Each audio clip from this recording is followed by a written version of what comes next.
Good morning વિદ્યાર્થી મિત્રો. Chapter number 1 ધોરણ 8 પાક ઉત્પાદનને વ્યવસ્થાપન સ્વાધ્યાય પોથીનો પાર્ટ 2. એમાં જોઈએ આપણે પ્રશ્ન નંબર 7. નીચેના પ્રશ્નોના ટૂંકમાં ઉત્તર લખો. પહેલું, રોપણી વિશે ટૂંકી નોંધ લખો. રોપણી પાક ઉત્પાદનનો સૌથી મહત્વનો તબક્કો છે. વાવણી પહેલાં સારી ગુણવત્તા ધરાવતા બીજની પસંદગી કરવામાં આવે છે. સારી ગુણવત્તાવાળું બીજ સ્વચ્છ અને તંદુરસ્ત હોય છે.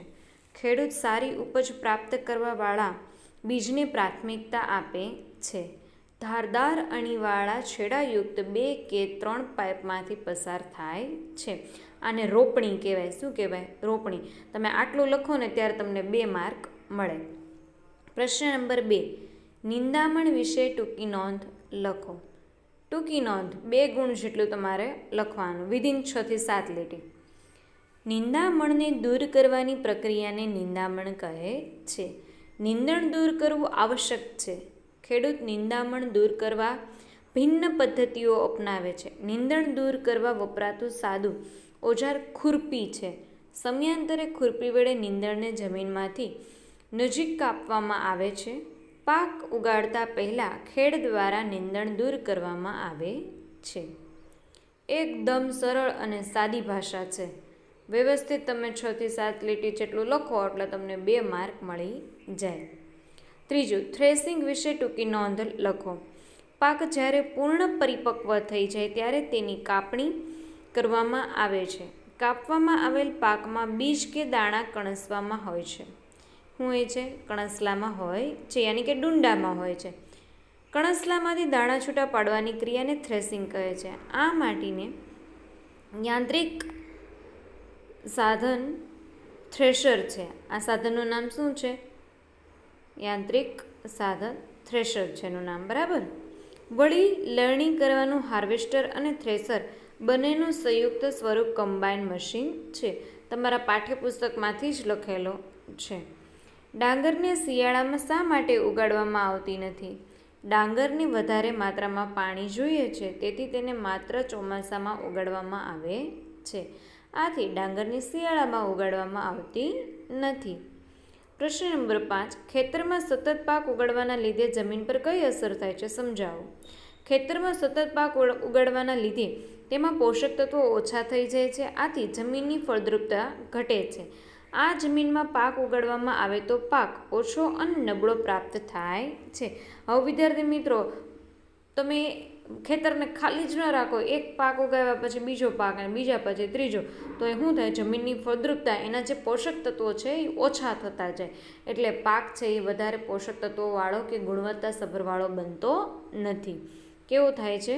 નબળો થાય છે.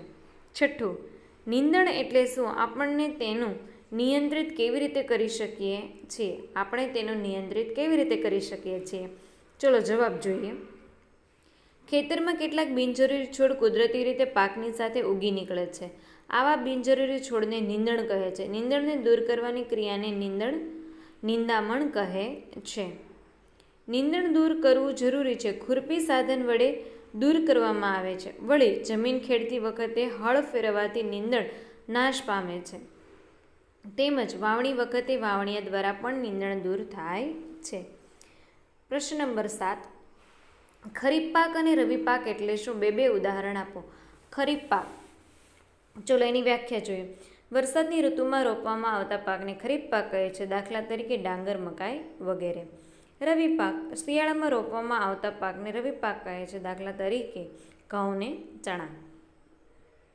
8મો પ્રશ્ન. ખેતીકામમાં વપરાતા ઓજારોના 4 નામ આપી દરેકનો ઉપયોગ જણાવો. હવે એના ઓજારો લઈએ. પહેલું, હળ બરાબર જમીનની ખેડ કરવા માટે. બીજું, સમાર ઢેફા ભાંગવા માટે અને જમીનને સપાટ કરવા માટે. ત્રીજું, વાવણીઓ બિયારણ વાવવા માટે. અને ચોથું, ખુરપી નિંદણ દૂર કરવા માટે. 9મો પ્રશ્ન. કુદરતી ખાતર અને કૃત્રિમ ખાતરના નામ જણાવો. કુદરતી ખાતરના નામ બરાબર. પહેલું, છાણિયું ખાતર. બીજું, કમ્પોસ્ટ ખાતર તથા વર્મી કમ્પોસ્ટ ખાતર. ત્રીજું, લીલો પડવાશ. ચોથું, ખોળનું ખાતર. પાંચમું, ગોબર ગેસ પ્લાન્ટમાંથી મળતું ખાતર. ચલો હવે કૃત્રિમ ખાતરના નામ જોઈએ. પહેલું યુરિયા, બીજું એમોનિયમ, ત્રીજું સુપર ફોસ્ફેટ, ચોથું ડાયએમોનિયમ ફોસ્ફેટ અને પાંચમું પોટાશ, છઠ્ઠું NPK ખાતર. ઓકે. ચલો હવે પ્રશ્ન નંબર 10 જોઈએ. કુદરતી ખાતરના ફાયદા જણાવો. કુદરતી ખાતરના ફાયદા બરાબર. પહેલું, કુદરતી ખાતરથી જમીનનું બંધારણ સુધરે છે. બીજું, જમીનની જળધર સંગ્રહ ક્ષમતામાં વધારો થાય છે. ત્રીજું, પાકને જરૂરી પોષક તત્વો મળે છે. ચોથું, તે ફાયદાકારક સૂક્ષ્મજીવોમાં વધારો કરે છે. પાંચમું, કુદરતી ખાતરનો યાની કે કુદરતી ખાતરની અસર લાંબા સમય સુધી રહે છે. આટલા કુદરતી ખાતરના ફાયદા છે. હવે આપણે જોઈએ કૃત્રિમ ખાતરના ફાયદા. કૃત્રિમ ખાતર વાપરવાથી આપણને કયા કયા ફાયદા થાય છે? પહેલું, પાણીમાં દ્રાવ્ય હોવાથી જમીનને જરૂરી પોષક તત્વો ઝડપથી મળે છે. આથી તેની તરત અસર જણાય છે અને પાક ઉત્પાદન વધે છે. એનો એક જ ફાયદો છે અને આટલો ફાયદો છે, બરાબર.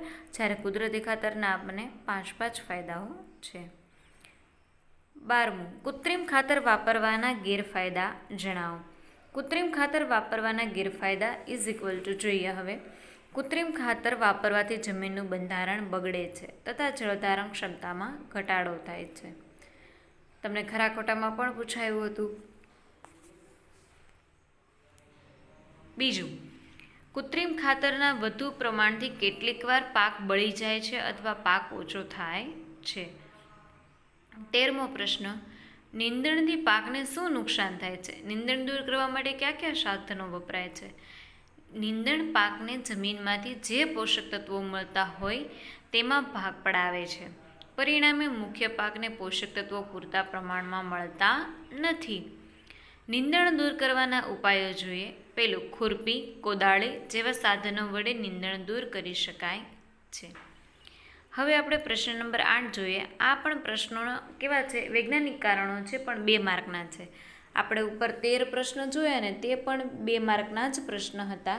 જ્યારે પ્રશ્ન નંબર 8 છે વૈજ્ઞાનિક કારણો છે. પહેલું, ખેતીમાં આધુનિક ખેત ઓજારોનો ઉપયોગ કરવો જોઈએ.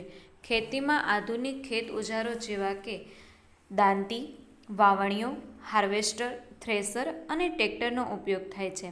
આવા ખેત ઓજારોનો ઉપયોગ કરવાથી ઓછા સમયમાં વધુ કામ લઈ શકાય છે.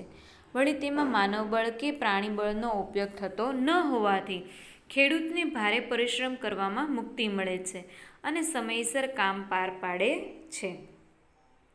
બીજું, અળસિયા ખેડૂતના મિત્રો કહેવાય છે. કારણ આપી સમજાવો. મેં જ્યારે પાઠ ચલાવ્યો ને ત્યારે પણ કીધું હતું કે મેં કીધું આ પ્રશ્ન તમને પૂછાશે. પહેલો છે, જોઈ લો. હવે અળસિયા જમીનમાં રહી જમીનને ઉપર નીચે કરે છે અને પોચી બનાવે છે. બીજું, અળસિયા જમીનમાં રહી સેન્દ્રિય પદાર્થોનો ઉમેરો કરતા રહે છે. ત્રીજું, તેઓ કેટલાક નકામા પદાર્થો વગેરેમાંથી વર્મી કમ્પોસ્ટ ખાતર બનાવે છે. તો અળસિયાના 3 ફાયદા હોવાથી તે ખેડૂતના મિત્રો છે. જમીનની ખેડ કરવી જોઈએ. કારણ કે પહેલું, જમીનની ખેડ કરવાથી જમીનમાં રહેલા ટેફા ભાંગીને જમીનના કણ છૂટા પડે છે. બીજું, વળી ખેડ કરવાથી જમીનની માટી ઉપર નીચે થાય છે. ત્રીજું, આથી જમીનમાં હવાની અવરજવર વધે છે અને જમીન પોચી બને છે. ચોથું, પોચી જમીનમાં વાવેલા બીજ સરળતાથી ઉગી નીકળે છે. પાંચમું, બીજના અંકુર તથા જમીનમાં રહેલા સૂક્ષ્મજીવો અને અળસિયા શ્વસન માટે જરૂરી હવા મળી રહે છે. આથી જમીનની ખેડ કરવી જોઈએ. કેટલા સહેલા છે આ બધા પ્રશ્નો, અને જે તમને હું સમજાવું છું તે જ બધું પૂછાય છે. પાઠ ચલાવતી વખતે આ બધું મેં તમને સમજાવ્યું હતું. ચોથું, પાકની ફેરબદલી કરવી જોઈએ. એમાં પહેલો છે ટોપિક, એક જ જાતનો પાક સતત લેવામાં આવે તો જમીનમાં રહેલા પાકને જરૂરી એવા ચોક્કસ પોષક તત્વો તે પાક દ્વારા સતત શોષાય છે. બીજું, તેથી જમીનમાં તે ચોક્કસ પોષક તત્વોની ઉણપ પેદા થાય છે અને પાક ઓછો ઉતરે છે. ત્રીજું, અનાજ અને કઠોળનો પાક વારાફરતી લેવાથી એટલે કે પાકની ફેરબદલી કરવાથી જમીનના પોષક તત્વો જળવાઈ રહે છે. માટે આપણે પાકની ફેરબદલી કરવી જોઈએ. 5, કૃત્રિમ ખાતરનો ઉપયોગ ઘટાડવો જોઈએ, કારણ કે કૃત્રિમ ખાતરના વધુ પડતા ઉપયોગથી જમીનનું બંધારણ બગડે છે. 2, કૃત્રિમ ખાતરના વધુ પ્રમાણથી કેટલીકવાર પાક બળી જાય છે અથવા પાક ઓછો ઉતરે છે. 3, કૃત્રિમ ખાતરની અસરથી જમીન પ્રદૂષિત થાય છે. જમીનમાં રહેલા ઉપયોગી સૂક્ષ્મજીવોનો નાશ થાય છે. 5 વૈજ્ઞાનિક કારણો છે જે તમને 2 માર્કમાં પૂછેલા છે. તમારી ટેસ્ટ હું લઈશ તો એમાં પણ હું પૂછીશ, અને હું આ સેમેસ્ટરનું પ્રશ્ન પેપર કાઢીશ ને વિદ્યાર્થી મિત્રો, તો ચોક્કસ આ ચેપ્ટરમાંથી વૈજ્ઞાનિક કારણો હશે ને હશે જ. એટલે તમારે ફરજિયાત પાકા કરવાના રહેશે. પ્રશ્ન નંબર 9, તફાવતના 2 મુદ્દા લખો. એમાં કુદરતી ખાતર અને કૃત્રિમ ખાતર. એવા બીજું એ પૂછે ટપક પદ્ધતિ અને ફુવારા પદ્ધતિ. જો હવે પહેલું છે, વનસ્પતિઓ અને પ્રાણીઓ અવશેષોના વિઘટનથી કુદરતી ખાતર બને છે. તેના ઉપયોગથી જમીનમાં ભૌતિક બંધારણ સુધરે છે. જ્યારે કૃત્રિમ ખાતર છે એ કારખાનાઓમાં બને. ક્યાં બને? કારખાનામાં. અને તેનો ઉપયોગ લાંબા ગાળે જમીનનું ભૌતિક બંધારણ બગાડે છે. હવે આપણે જોઈએ ટપક પદ્ધતિ. એમાં પહેલું, આ પદ્ધતિ વડે સિંચાઈ કરવાથી પાણીનો વ્યય સૌથી ઓછો થાય છે. બીજું, દરેક છોડ આગળથી પાઇપ પસાર થાય તેવી ગોઠવણ કરવી પડતી હોવાથી પાઇપનો ખર્ચ વધુ થાય છે. ફુવારા પદ્ધતિ જોઈએ. આ પદ્ધતિ વડે ટપક સિંચાઈ પદ્ધતિ કરતાં પાણીનો વ્યય જરા વધુ થાય છે. આમાં પાણીનો વ્યય કેવો થાય છે? થોડોક વધારે થાય છે. એક ફુવારો આજુબાજુ ઘણા છોડને પાણી સિંચી શકે છે, તેથી આ પદ્ધતિમાં ખર્ચ ઓછો થાય છે. પ્રશ્ન નંબર 10, વર્ગીકરણ કરો. આ એકદમ સહેલું છે અને બધા વિદ્યાર્થીઓને આવડે જ. ઉપર તમને ઓપ્શન આપેલા છે. કયો પાક કેમાં આવશે એ લખવાનું. રવિ પાક તો કે ઘઉં, ચણા ને રાઈ. ખરીફ પાક તો કે ડાંગ, મકાઈ, વટાણા ને મગફળી. હવે બીજું, કુદરતી ખાતર ને કૃત્રિમ ખાતર. તો કુદરતી ખાતરમાં કયા કયા આવે? કમ્પોસ્ટ ખાતર, છાણિયું ખાતર, બરાબર, મગફળીનો ખોળ અને લીલો પડવાશ. જ્યારે કૃત્રિમ ખાતરમાં શું આવશે? જે રાસાયણિક હોય બધા એ કૃત્રિમ ખાતરમાં આવે. યુરિયા, એમોનિયમ સલ્ફેટ અને ડાયએમોનિયમ. ઓકે, ચલો પ્રશ્ન નંબર 11, જોડકા. તમારા બધાનો ફેવરેટ પ્રશ્ન અને બેઠા માર્ક આવે તેવો. ખરીફ પાકમાં શું આવશે? ખરીફ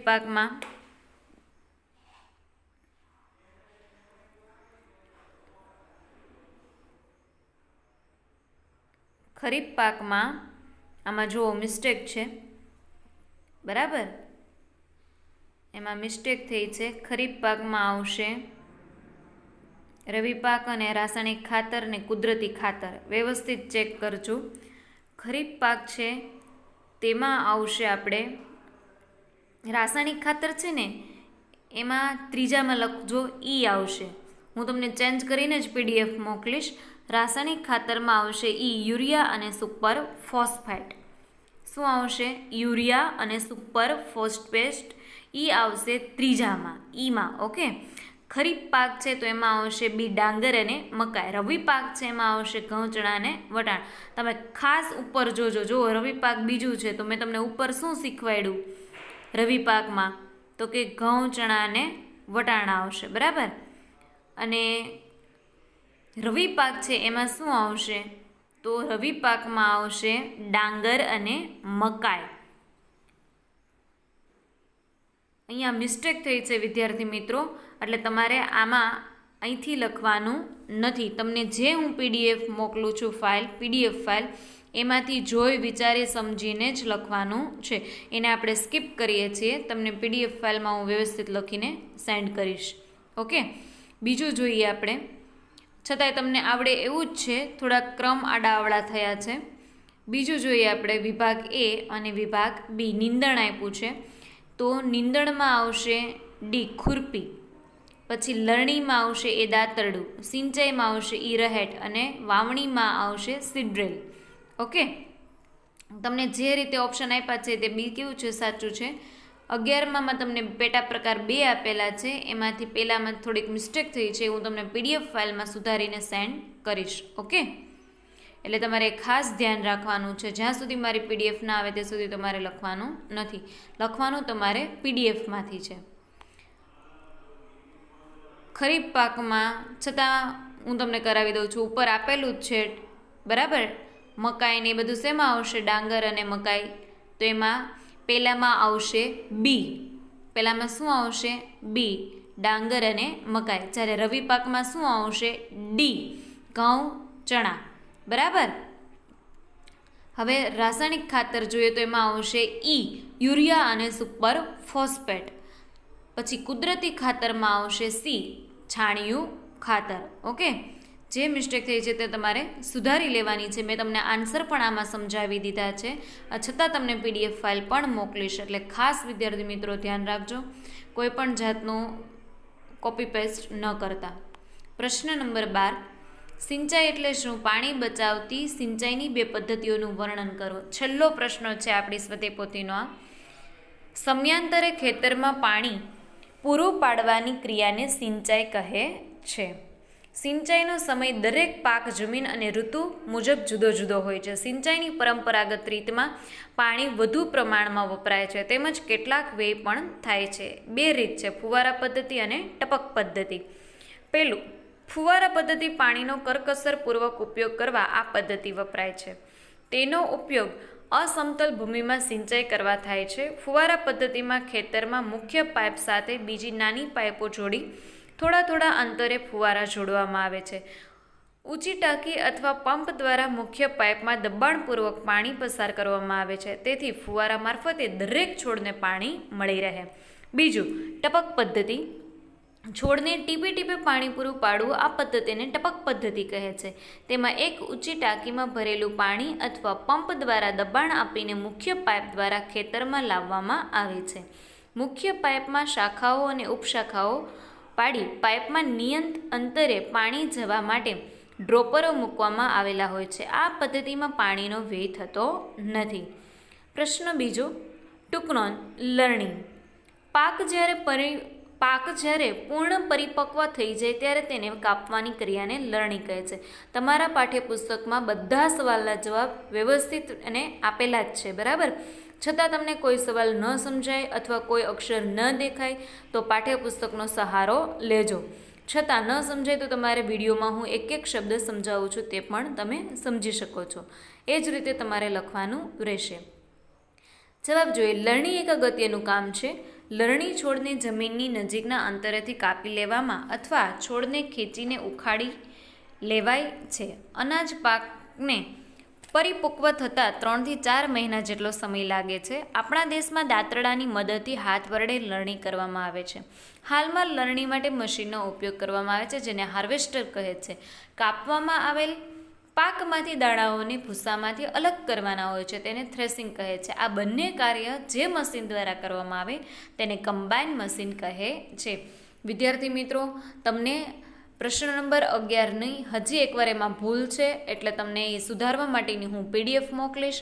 વ્યવસ્થિત તમને શીખવ્યા મુજબ જ મને ખ્યાલ છે કે જે મેં પાઠ ચલાવ્યો છે એમાંથી તમારી જાતે પણ તમે જોડકા કરી શકો છો. તમને ઉપર બધી જ વસ્તુઓ આપેલી છે. તમે પ્રશ્ન નંબર 10 જુઓ ને, એના જવાબ બધા એમાં સમાયેલા છે પ્રશ્ન નંબર 10માં. છતાં હું તમને પીડીએફમાં કમ્પ્લીટ સુધારીને મોકલીશ. તે જ રીતે મહેરબાની કરીને ભૂલથીને પણ આ જવાબ લખતા નહીં, બરાબર. થોડી બુદ્ધિ વાપરજો અને સારા, સુંદર, વ્યવસ્થિત, ચેકચાક વગરના, જોડણીમાં ભૂલ વગરનું સાચું લખવાનો પ્રયત્ન કરજો. એક્ઝામમાં તમારે આ જ સ્વદેપોથીમાંથી પ્રશ્ન પૂછાશે. જો તમે વ્યવસ્થિત લખેલું હશે તો સારું ને સુંદર રીતે તમે વાંચી શકશો અને લખી શકશો. અસ્તુ, બેસ્ટ ઓફ લક.